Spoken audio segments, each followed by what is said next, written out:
name is Jim. This is my podcast, The Bloody Vegans. You're very welcome to it. Each week I'll be travelling ever deeper into the world of veganism, discovering along the way a multitude of viewpoints from the political and ethical to the practical. I'll be doing this through a series of conversations, each aiming to further illuminate my understanding and hopefully yours of all things plant-centric. In this week's episode, I'll be chatting with Jeanette Padilla Vega. Jeanette's a style blogger who launched her blog back in 2013. And in 2017, she made the switch to a vegan lifestyle, and this kind of changed the whole face of her blog. She moved from purely blogging about style and fashion, beauty, etc., to putting a real kind of ethical spin on all of those subjects. And she really started to think deeply about fast fashion, the impact it had on her environment, in line with her kind of vegan lifestyle and the kind of the beliefs and value system that it had kind of awoken in her. So without further ado, this is a conversation between me and Jeanette Padilla Vega.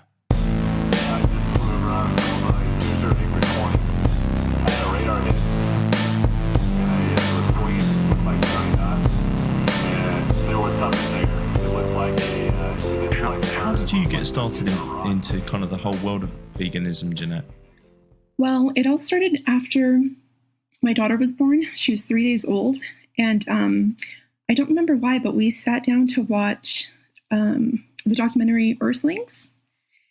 And I'll never forget, it was a moment where they showed this mother pig and her piglets and how some of them were struggling to get to her because, they're created in very tight, very confined spaces where the mother pig can't really move. And as I saw her babies, desperately trying to reach her for milk, I could relate on a level that I have never related to anything in my life, having, my own brand new newborn baby. And it was just a really impactful moment. And I remember I couldn't watch anymore. I just stood up and had to leave the room and just calm down because it got me really upset. And in that moment, I thought, okay, we're vegan now. We're all vegan now. And that's kind of how it started. We never went back. Wow. So that was, how old's your daughter? That's 2 years ago, is it? Is it that? That was almost 3 years ago. Almost 3. Yeah, it'll be 3 years in March. Oh, wow. Okay. And had a friend of yours recommended you Earthlings? How did you kind of after, with your little daughter there in the room, kind of 3 days old, think, let's kind of watch Earthlings? Was it a recommendation from somebody? I didn't really know anyone that was vegan except for my ex at the time, who's the father of my toddler. He was vegan, but I didn't know anything. I didn't know too much about veganism. He had been trying to get me to go vegan, and I just refused. I said all the silly arguments that people say, like getting enough protein and everything in moderation, all those things that you hear that just really don't have any solid foundation to them. I would give him all those arguments, and he didn't want to push. He didn't want to, make me upset. So he would just kind of gently try to sway me that way. And it never worked until I saw the film. I did start eating more primarily plant-based in the months leading up to that moment. But I didn't think I would ever go vegan. I had, thought about it without knowing too much. And it wasn't after seeing that film that I just dove into research. Yeah. Yeah. And I imagine particularly when you've got a newborn in the house, did you feel an added sense of pressure on that research in terms of, this isn't just my health I need to think about, but my daughter's too? A bit, yes, because I'd never been a mom before. I didn't know, how you care for a newborn child and meet all their nutritional needs. And if, giving them breast milk was sufficient. Spoiler alert, it is sufficient. It's more than sufficient. But that did put some pressure on me to really find out. I still needed to do a massive amount of research just to have that sense of calm and have that understanding and know 100%, that she was going to be okay. Yeah. Yeah. No, I relate. I've got a little one who's he's slightly younger. I think he's just coming up to 2, so he's a little younger than yours. But I definitely recall that kind of sense of like, I'm, my wife and I were both very comfortable that kind of breastfeeding is, like almost the perfect food source, if you like, is going to give a little one everything that they could possibly want.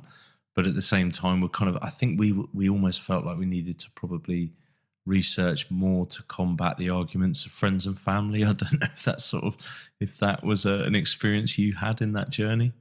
Yeah, luckily, by the time that those opinions came around, I was well versed in the vegan literature, because I did receive a lot of those comments.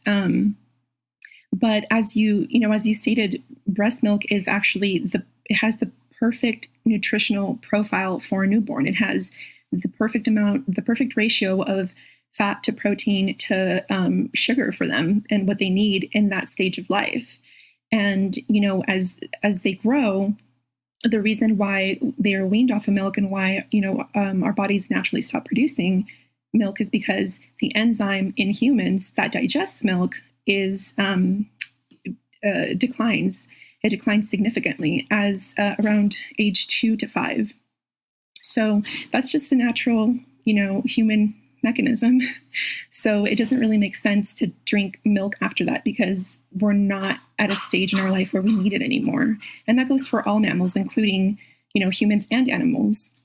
So once I did this research and I really understood how the human body works and how real nutrition works and how plant-based nutrition works, I didn't really feel what's the word? Like I could be bullied by other people when it came to my child's health, because I did receive a lot of comments from people saying, she's not going to be vegan when she grows up, or when she hits school, she's not going to be vegan anymore because she's going to want to eat what her friends eat. And, or this isn't healthy for her. I just received about every single comment that you can receive when it comes to raising a child vegan. And it's just from people that don't know any better, so I just took it as an opportunity to teach others about, raising a child vegan and how it's extremely easy. It's easier than raising them with what we have here in the US, which is the standard American diet, which is very, very unhealthy. And have you kind of found that kind of friends and family, as you've kind of combated them with that kind of knowledge, if you like, have you found anybody kind of soften their position on it, maybe even get involved in kind of the lifestyle off the back of your kind of example? Or is there still kind of an element of like, you do you, but we'll stick with what we do?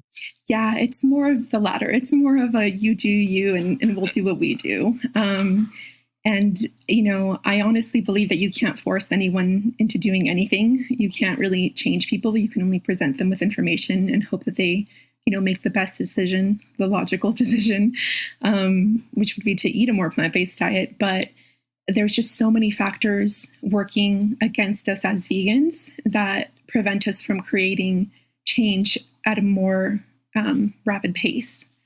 So I do the best that I can, and I keep trying to have these conversations whenever we can. But specifically with family members, it's not an easy conversation to have because they get very defensive with strangers. However, I can have this conversation, and I feel that they're more receptive and more engaged and willing to learn for some reason. But with family members, not so much. Yeah, definitely. I can relate to that. That they're probably the hardest sell I've ever had has been kind of those closest to me in a way.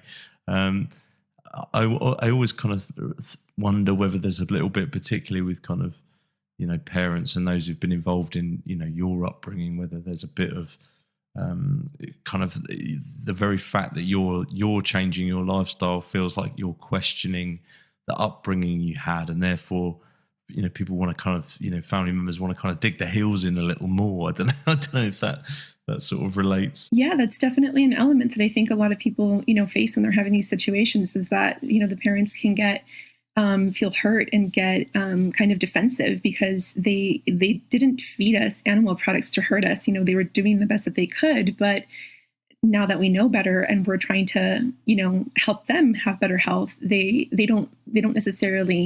might not necessarily see it that way because they're just used to living this certain lifestyle for decades. And here we come and telling them, hey, you know everything you knew about nutrition?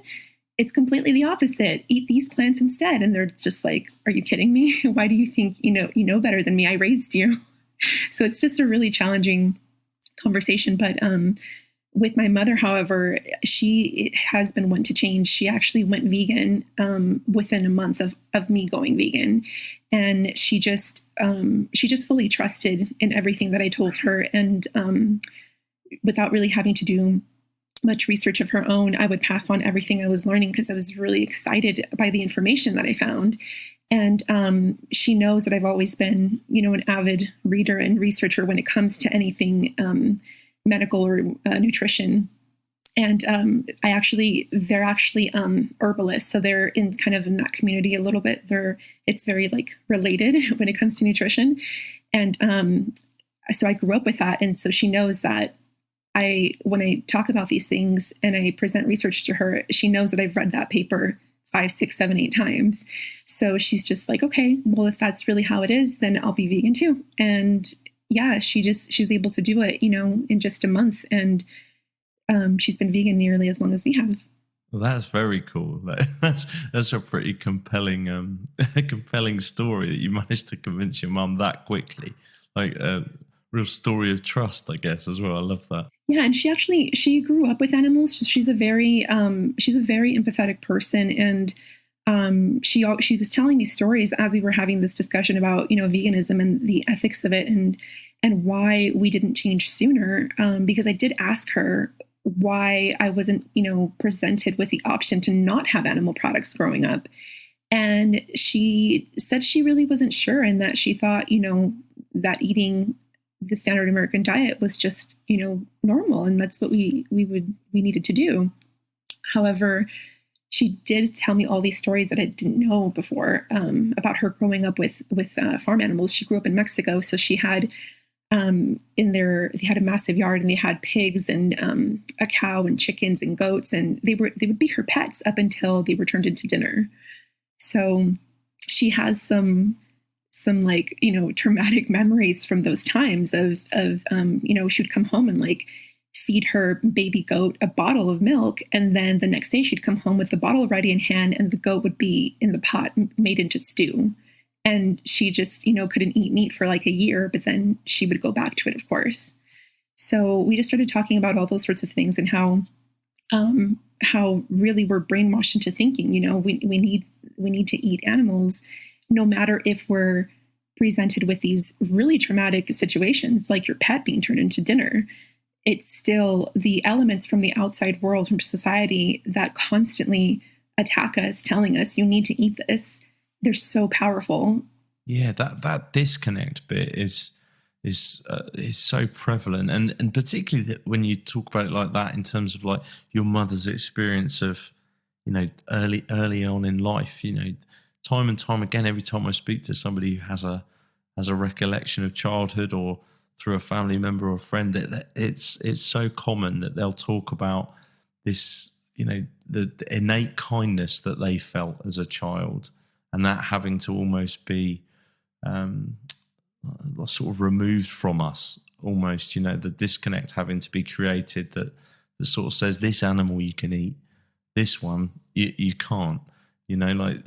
Our relationship with dogs versus pigs, I find that just such an odd way of thinking, that it's kind of okay for us to eat one animal and not okay for another. Just so prevalent in your story there.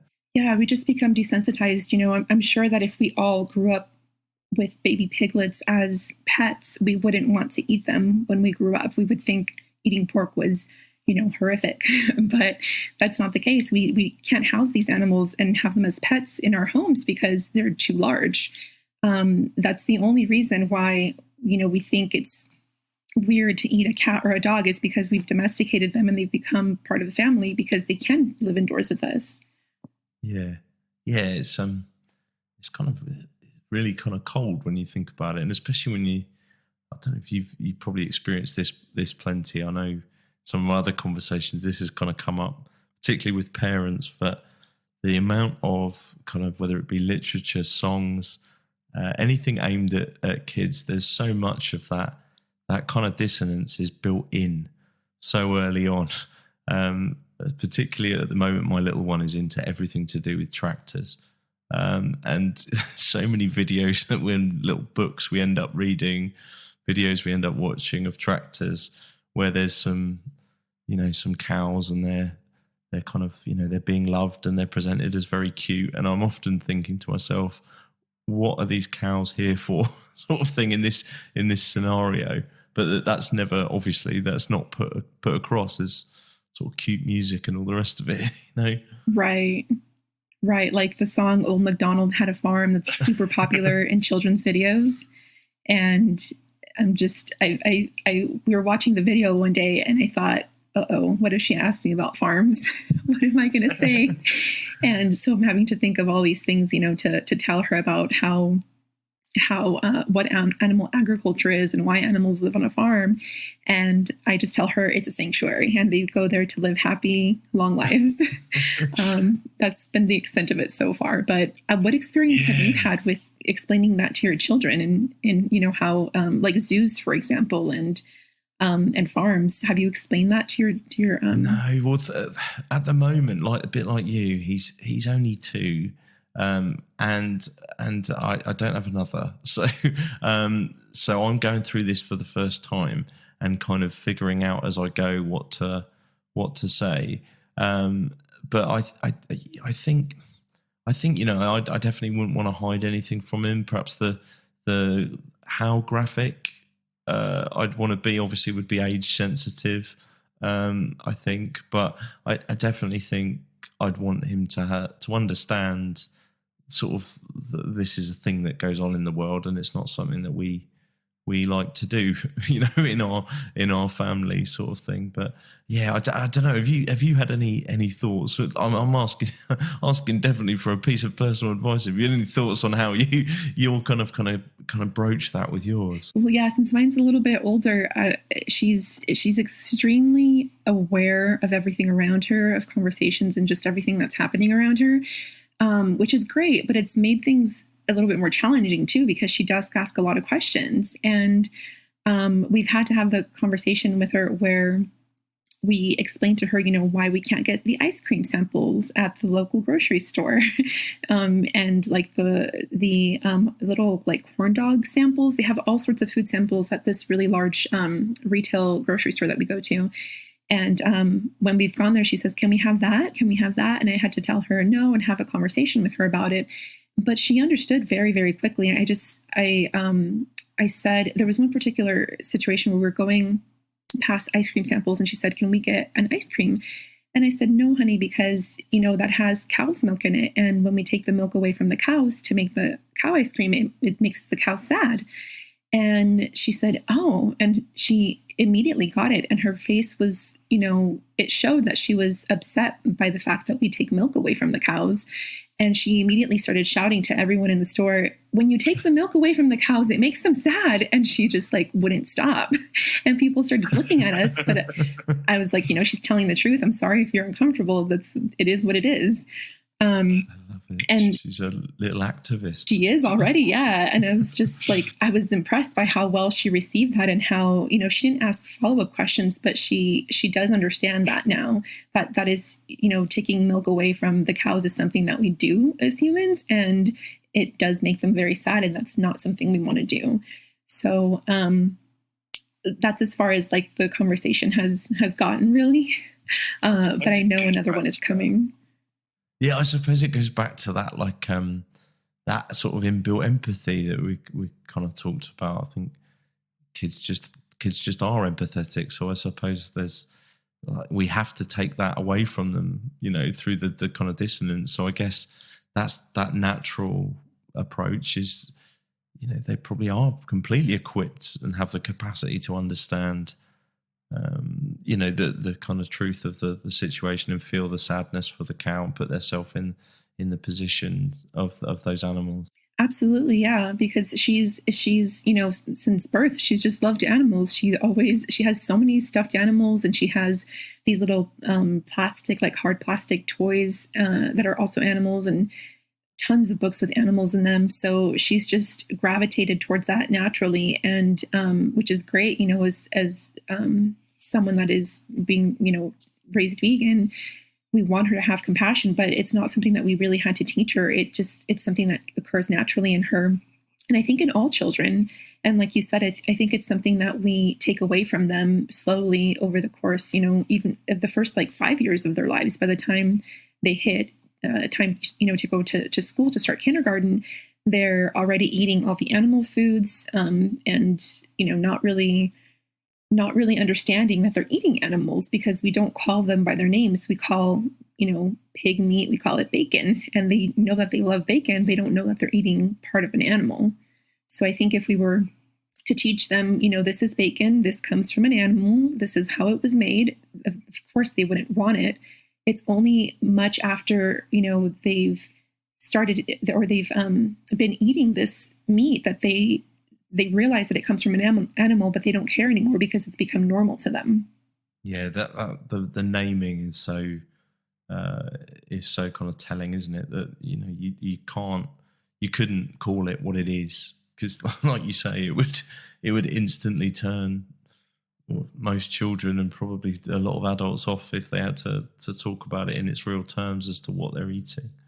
It's definitely very purposeful, isn't it? And the presentation too is very purposeful as well. It doesn't look like an animal when it's on your plate, or when it's breaded and turned into a dinosaur shape and it's a chicken nugget.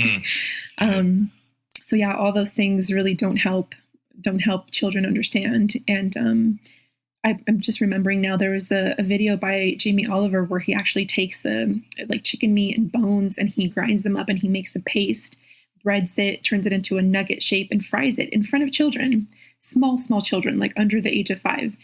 And they think it's gross until it hits the pan and it's fried. And then he says, "Okay, who wants some?" And all the kids raise their hand, and they all want to eat the chicken nugget. And I just, that's extremely telling of how we're raising children to lose their empathy. Wow, that's almost boiled down to a, pardon the pun, but almost down to a moment. The moment it is now food. As soon as it's getting cooked, it's now food, and therefore, it's fine. I can eat it. It's crazy how young that sort of gets into our sort of psyche. Yeah, I'd love to talk a little bit about, back in 2013, you set up the style blog, and it's become very, very successful in that kind of world. And then I'm kind of intrigued as to you went on this vegan journey in 2017, and how is that kind of the things that you were writing about, the stories you were telling, how have they kind of evolved in that transition into the world of veganism? Oh, wow. It's been a huge shift. It's been a really massive shift that I'm really glad occurred, because I wasn't, even after going vegan with my diet, it took me probably 9 months to realize I was still using animal products in the form of my clothing, in my house, in my beauty products. And they're everywhere. They're very difficult to avoid, especially if you don't have any knowledge on the subject.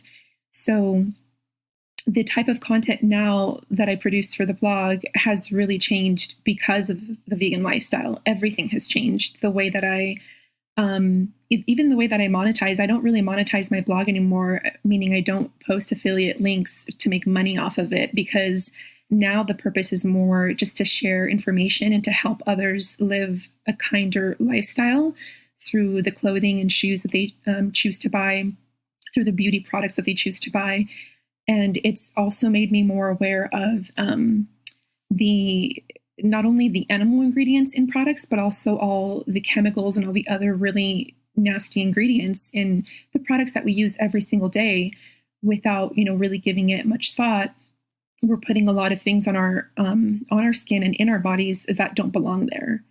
So yeah, the content that I publish now has changed dramatically.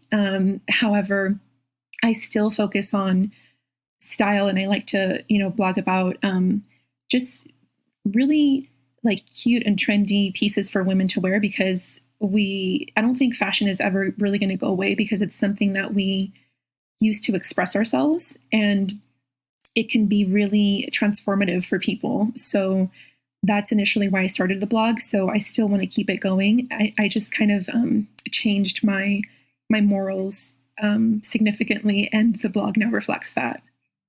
And have you found that the kind of the original kind of readership, if you like, have come with you on that journey? Have you kind of had comments to that end that people are kind of on that side, or has it kind of gained a different audience? Yeah, a lot of the people that have been following me for years are still with me. And there's quite a few actually that have gone vegan because of the blog, and have written to me and told me, I just, stopped using animal products in my closet first, and then slowly transitioned into a vegan diet, because I saw how, much of an impact it can have, and how the animals are treated. And I just had no idea. So to me, that's the biggest thing, is that they're learning about how much animal abuse is practiced in creating things that we use to dress ourselves, to express ourselves, to make ourselves happy. And while we're making ourselves happy, someone is paying for that, with their life. And that shouldn't be the case. And it doesn't need to be the case, because there are equivalent options available. So a lot of people have written asking me for different types of posts. I actually have quite a long list of posts that I need to make because of the requests that I've received. People looking for like vegan men's shoes, and looking for like heavy, what are they called? Like goose down coats, but without the goose feathers, of course. So I'm going to be doing a post about that now, because there are companies that are using dried flowers to fill the jackets instead of feathers. And it's actually pretty effective at keeping us warm and toasty. So there's been a lot of progress in the materials that we use. And just there's a ton of alternative materials now, from leather made from apples and pineapple and mushrooms. So there's really no need to use animal products in our clothing. It's not necessary, and it's really toxic to not only the animals, it's lethal to them, but toxic to the environment. Absolutely. I'd love to get a little bit deeper into that, because there's this time of year, obviously in Veganuary, and there's so many people kind of vegan curious people, hopefully trying out the kind of the lifestyle for the month, and hopefully it will lead to a longer change. And quite a few people I've spoken to, predominantly speaking, in fact, I'd say most people I've spoken to, sort of outside of the sort of vegan community, if you like, those people kind of coming into it through Veganuary, have talked to me a little bit about how they hadn't really thought beyond food. Like that food was the obvious thing. They kind of got the concept of not eating any animal products. And when you kind of you talk a little bit more with them about veganism is kind of a lot more than that. It's why it's not a diet. It's beyond that. It's a lifestyle. And you can go down this rabbit hole, and I'd kind of like to go a little way down it with you now, if that's all right, just in terms of you talked about products in the home. What kind of things would, somebody perhaps who's new into it want to consider, have to take a look at when they're looking at kind of animal products that they might not be aware of in their homes? Oh, there are so many. The first one that stands out is laundry detergent. We use that nearly every single day because we have to wash our clothes, and laundry detergent, fabric softener sheets, all of those contain animal fat. The majority of those products, the conventional ones, contain animal fat. That is what makes clothes soft. And, it's used in a lot of, I won't name any major retailers, but in a lot of the major brands, they have, they contain animal fat in their detergents. But it'd be easier to tell you what doesn't contain animal products, because it's just a handful of things. But honestly, it's 99.99% of your household products contain animal ingredients, and things that you would never even think of. For example, plastic grocery bags, that contains animal fat as well. It's used in the plastic formula to make it more malleable and to keep it from sticking together. So, when I found that out, I had been using plastic grocery bags every now and then when I would forget my own, reusable totes. And I thought, how in the world does this contain animal fat? This is ridiculous. But yeah, it's in everything, from your body lotion to your dish soap, your hand soap, your shampoo, your makeup. It's in almost every single product you use. I can almost guarantee that. So switching those out was one of the first things I did after realizing that we used what was left because we didn't want to be wasteful, and we just started researching about that as well, and replacing those products for healthier and cruelty-free and vegan alternatives. And where did you go about sort of finding those? You talk about that research bit, like let's take like when you talked about the plastic bags just a second ago. Like for many people that the ingredients won't be kind of like they're not they won't be written on the side. Where was your kind of sources of research? Where did you go about finding out that kind of information? There, for that one in particular, there's a book that's written. Oh, I'm forgetting the title now. It's a book that's written about a pig, and I believe the name of it is the pig's like ID number. You know how they're tagged on their ear with a number. That I believe that was the title of the book, but I can't remember the number. I have to look it up and find it. But I had looked at that book and was reading through just like little parts that I found on the internet. And that led me into researching more about animal products in items that we would never assume have animal products, because the author lists in that book things that, you wouldn't necessarily relate to having animal ingredients. And the list was huge, and it was all about following this pig on its journey into what it was going to be made into. And that single pig was made into medication. It was made into plastic bags. It was made into household products, beauty products, all sorts of things just from that one single pig. So, it's efficient, but it's not ethical. And it was just really eye-opening because it allowed me to see how these ingredients are used in almost everything. They're used in, one of the other things I found in that particular time in my research was that they use ingredients from cows to make the pipes in like soda dispensers.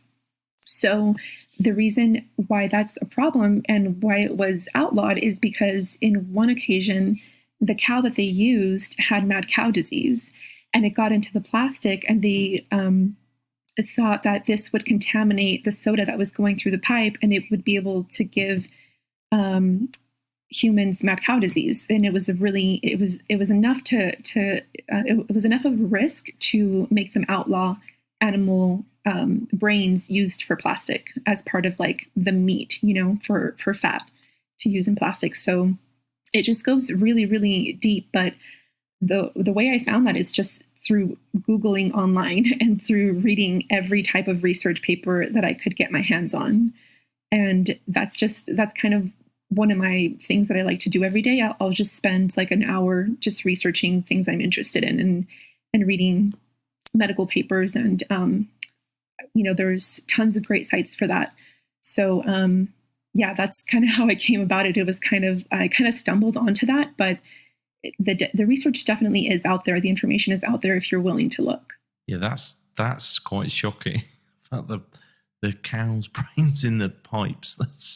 It just goes so deep, like you say. It's so kind of intrinsic into kind of our current societal setup, if you like, that animals need to be part of its quite literally of its fabric. It's quite mind-blowing and quite scary, actually, how much we kind of need to do in that space. But I suppose encouraging that, like, you as a shining example have managed to do that research, find that information, and then kind of seek alternatives. So yeah, like more power to you for it. That's pretty incredible example to anybody who's kind of looking to get into into the world of veganism. I'd love to ask you a question specifically about pre-owned products, because again, this is another thing that lots of people I've spoken to in the kind of veganuary journey have asked, and this is like, and this is going to be a very personal kind of standpoint. I appreciate, but I'd love to hear your view on it. Like products that were purchased prior to going vegan, that maybe, you know, leather shoes, boots, so on and so forth. Like, how do you feel about those kind of from an ethical standpoint in kind of your world of veganism? So this is a twofold issue for me because I did own quite a bit of designer items before going vegan, and 99.9% of those, products were animal based. So at first I decided I would sell everything because I just felt so strongly about not using any animal products. And I sold the great majority of my designer shoes and handbags. And then I decided that I learned about sustainability. I got really deep into sustainability, and I learned that the most sustainable thing you can do with your life and, your wardrobe and your household products is to already keep and use what you have, and not buy more, because then you're creating a demand for more. Then after that, I kind of changed my perspective a little bit more because I didn't feel okay using animal products. So it's a tricky area because some people, they'll have like handbags that are passed down from their mother or their grandmother, these very expensive handbags. One lady told me she has fur coats that were passed down to her, and these are, $30,000 coats that are passed down as like a family heirloom, and she doesn't wear them, but she doesn't want to get rid of them because there's an emotional, aspect to that for her. So I think it just depends on the person individually and what their personal morals and what their stance is really. However, I think people or vegans should be really conscious of the fact that if they are leading a vegan lifestyle and they do want to keep pre-owned, items that they purchased before going vegan, if there's a logo on there, if there's like a brand logo for a brand that is known to create only animal products, like Chanel handbags, for example, which are extremely popular, they're very expensive. They are passed down from generation to generation. However, that brand is not animal friendly. They're very into, creating purses from leather and exotic skins because it's deemed very luxurious. So if you're carrying a purse that has the Chanel logo, you're promoting that brand and what they stand for. So to me, when I first got rid of all my designer shoes, those were the first ones to go. I had some Chanel shoes that had the big Chanel logo in front of, the very top, very visible.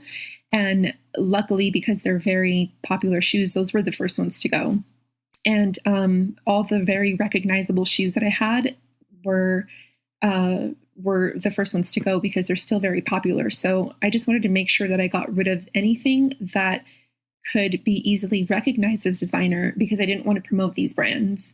So there are other products that I have that are made out of leather, but they are not easily recognizable as like being leather or being from a designer that uses animal products. And whenever I do have a picture with it, I don't promote it. I don't mention the brand name. I either say, that it's old because it's a pre-owned item, or that it's thrifted because it was purchased secondhand to be more sustainable.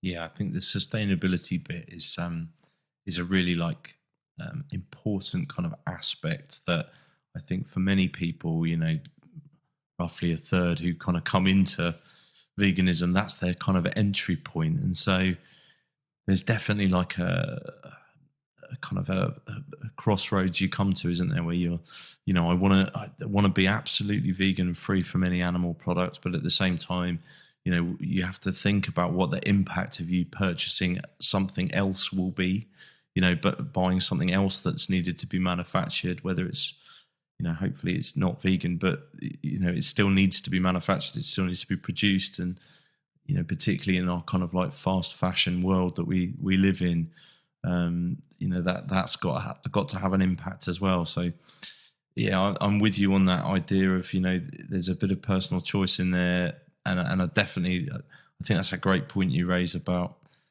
what a brand sort of says, what they stand for, and whether you want to be associated with that brand or not. I think that's something that is definitely worth contemplating for anybody. Yeah. And when I first went vegan, I thought this is great because now I don't want to buy any designer shoes, which are really expensive, or even, non-designer shoes that are made out of leather. They're still expensive compared to vegan alternatives. There were all these fast fashion brands that I was buying shoes from, and the shoes were so incredibly affordable. They were like $20, $25. So I was in 1 month, I bought 7 pairs of shoes because they were made out of vegan leather. That's how they were promoted. So I thought, great, this is vegan leather. It's ethical, but it's not ethical because fast fashion, as we know, is very toxic to our planet. And more often than not, it's supporting slave labor. So that was a whole other, it was kind of like throwing a monkey wrench into my life again, because blogging about style is all about pushing products that are, the latest and greatest, the trendiest, the newest, and pushing a lot of products very quickly because the fashion industry moves at a very quick pace.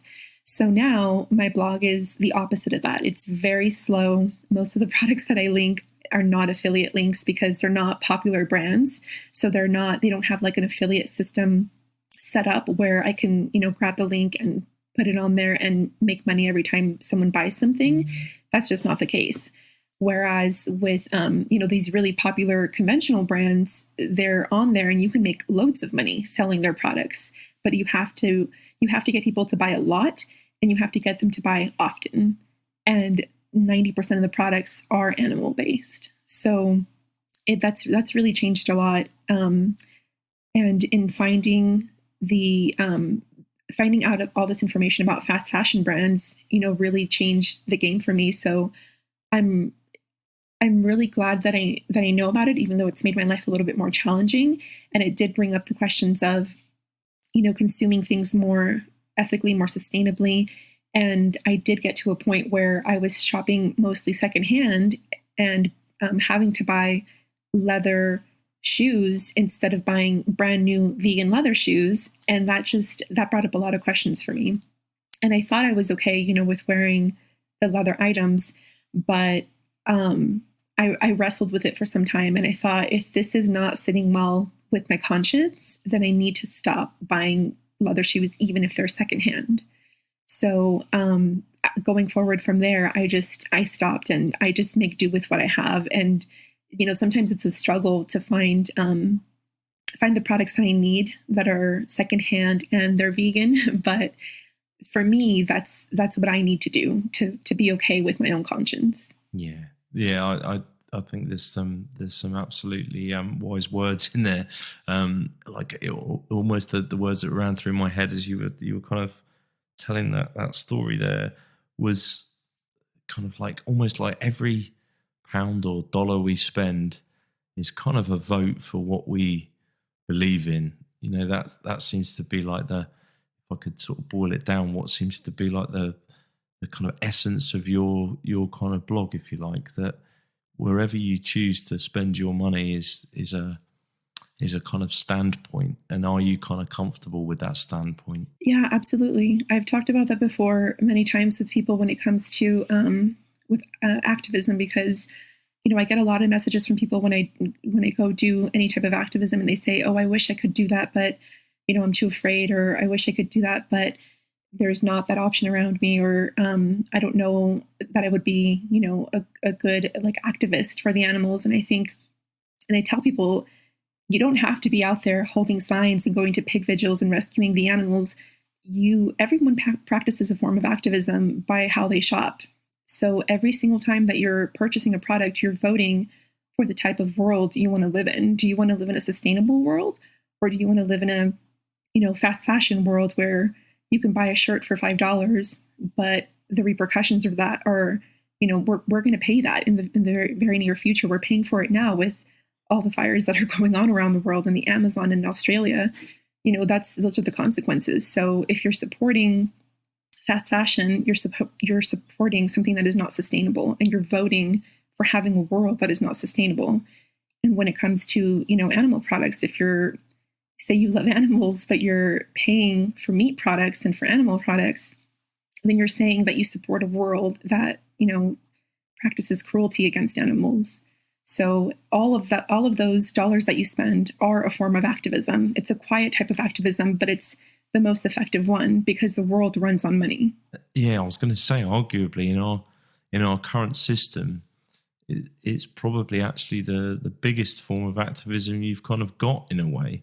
It's the one that sort of companies listen to. Just especially this time of year, like Veganuary again, just makes me think, how many companies out there? I've seen like KFC have got adverts all over the place at the moment for like their vegan kind of burger or whatever it is, and that there's definitely a sense of like monetizing veganism is an important thing, and I don't think that I'd love to think they're doing it for altruistic reasons, but I think that's purely because people are buying it and they want to cash in.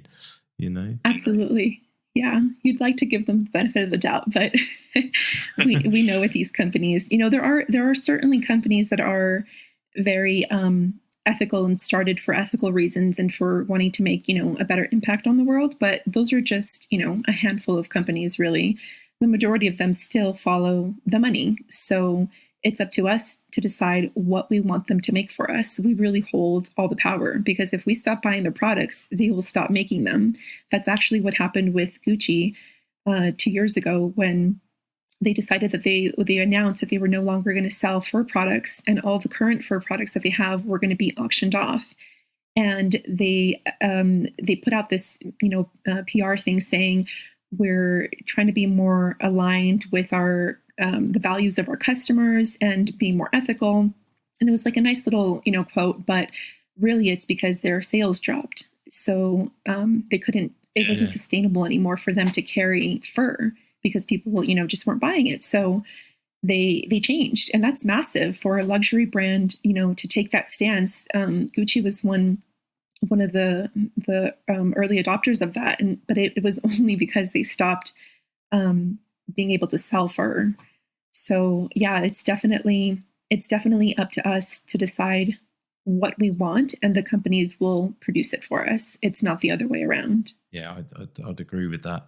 There's a debate actually on a sort of similar note that I've kind of paid a slight bit of attention to around some of the kind of like the Veganuary products, if you like, that have kind of come into existence in the last few days since January began, and particularly around like whether we in the vegan community should partake in them or not, and the kind of the upshot of the debate, I suppose, the two sides being, on the one side you've got people saying, well, you shouldn't buy anything from KFC because if you buy anything, then you're still funding, all of the things that they do that you disagree with.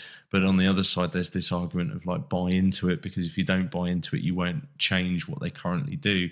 It's really difficult, and I'm still sort of wrestling with which side of that particular argument I fall on. So I think I'd probably like there to be sort of more fundamental systemic change in terms of like capitalist society, but I'm not sure we're there yet. So I kind of think, well, if we're not there, then all I have right now is my activism and my money. So I may as well, sort of, as we've just discussed, we may as well like vote with our cash. So I don't know. It's a real difficult one to wrestle with, isn't it? Yeah, that's not, it's not a black and white issue. There's a lot of elements to that. And personally, I don't support those brands, but I don't bash them either, because I think having that option has opened veganism up to a lot more people than, and at a much faster, pace than we could have done it as individuals. So having this corporation say, oh, we're now going to offer vegan options, it's done a lot of great things for the movement. But I think as ethical vegans, we don't have room for that in our lives. So I think it's okay to to abstain from that and not want to give them your money, because you can contribute instead to companies that are 100% vegan and restaurants that are 100% vegan. And you're voting for that. However, there are people that are introduced to veganism through eating a KFC chicken, vegan chicken sandwich, or the Impossible Burger from like Burger King. It's kind of, starts the conversation for them, and in a way that's not overwhelming, which a lot of people, if something is overwhelming, they're not going to try, much less succeed to change their lifestyle in a whole, to another extreme. You're talking about, creating a 180 in most people's lives. And that can be very overwhelming, especially when most people are just trying to survive. They're just trying to make a living to support their family, and they're very busy in doing that. So any little bit, I think, that we can use as a tool to get people to understand what veganism is and what it's about and make that change is a win. Personally, though, I have not tried any of those vegan fast food options, and I'm not interested in trying them. Yeah, I'd agree with you. I think it's a great kind of gateway drug. If you like, it's a good way to get people kind of thinking. And I think we've just talked about and shared our personal journeys. Like it is like it was cliche to say everything's a journey these days, but it is. It does feel like a journey. It isn't something you sort of tend to snap into overnight, because it is such a 180. Even if you're mentally in the place where you're like, right, I want to be vegan, like the discovery of, like your detergent, that may not have come immediately.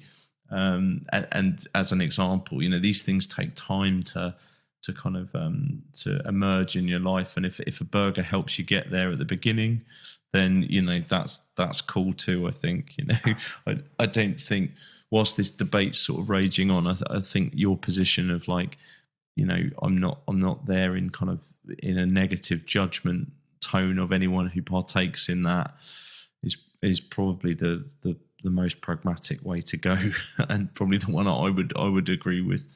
Yeah, it can get, as ethical vegans, it can get very difficult to have these conversations with people, because, I have some people that have been following my blog and my Instagram account for years now, for over 3 years. So they knew me before I went vegan and after, and I've shared everything on my journey. I've shared about the environmental impact, the animal cruelty. I've shared everything about veganism, and they still won't go vegan. And they send me messages about, everything in moderation.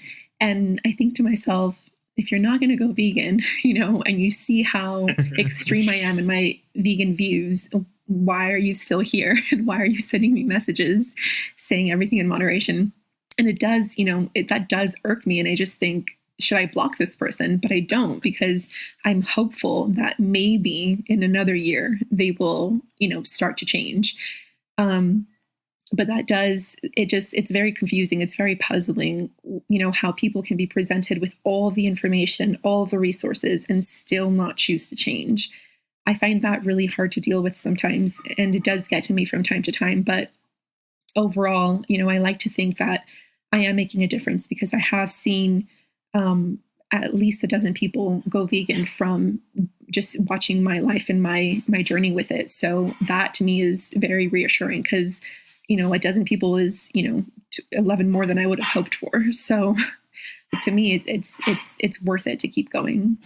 Absolutely. And the ripple that from those 11, 12 people, that's the other bit that you probably can't quantify. When those people are following you, how many people have they spoken to who've made either moderate changes or, fundamental changes in their lifestyle? It's difficult to quantify, but I'm sure your impact has been felt, far and wide through, whether it's 11 people. I imagine it's a lot more than you probably are aware of. Those are just the people who've told you. Yeah, that ripple effect, you never know who it's going to impact. So that's another reason why it's really important to kind of keep going. And I just remembered I had this friend, we lost touch, but I had this friend that her family they were cattle ranchers. So she told me, wait, you're vegan? And she told me, you can't be vegan. Then if we don't kill the cows, then they're going to overpopulate and they're going to outnumber humans. And I thought, okay, this is an opportunity for education. And I was pregnant at the time, but it was like towards the very end. And I had been trying veganism for like a week. And I said, no, I'm vegan right now. And she said, no, but that's unhealthy and you're going to harm your baby. And she told me all these things that, I just was pretty sure were untrue. So I started educating her, and slowly over the course of 6 months, she went vegan and she started raising her son vegan, who was very little at the time. I think he was like a year and a half old.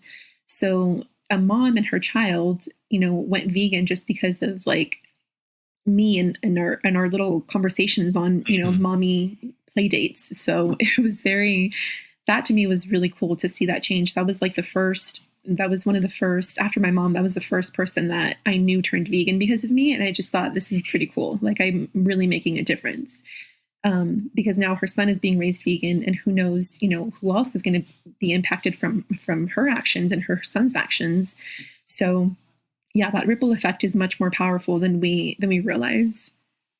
Absolutely. I love that. I'm sure there's many little ones in his nursery and their parents and so on who've sort of, are at the very least intrigued by what he's doing and what his mum's doing, and how are they bringing him up, and those kind of conversations play out, and then before you know it, people are starting to do their own research and make their own decisions, and the weight of evidence is so compelling in whichever direction you look that it's difficult not to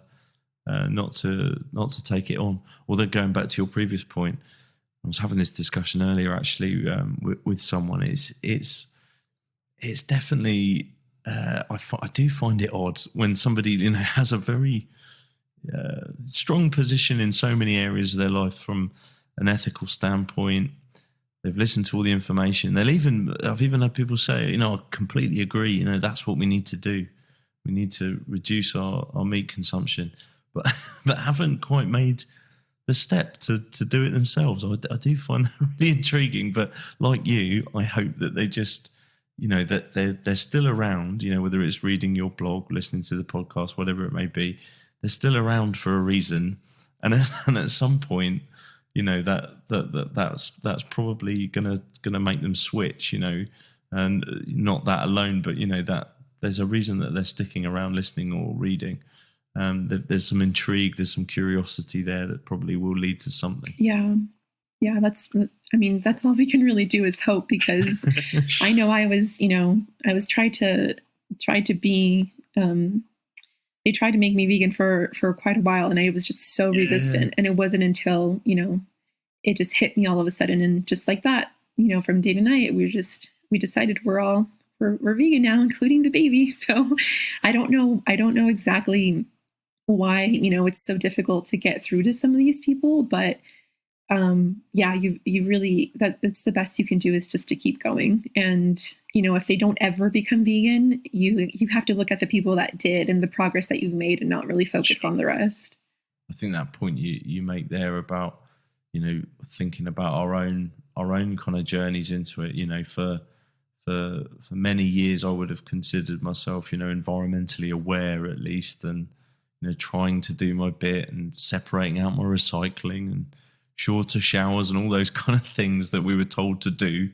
And it wasn't until I watched kind of Cowspiracy that for some reason that sort of was the catalyst, that was the thing that triggered. But I'm sure there would have been lots of people that I'd encountered who may have tried to sow the seed with me before, and I hadn't necessarily hadn't been in the place to hear it, if you like.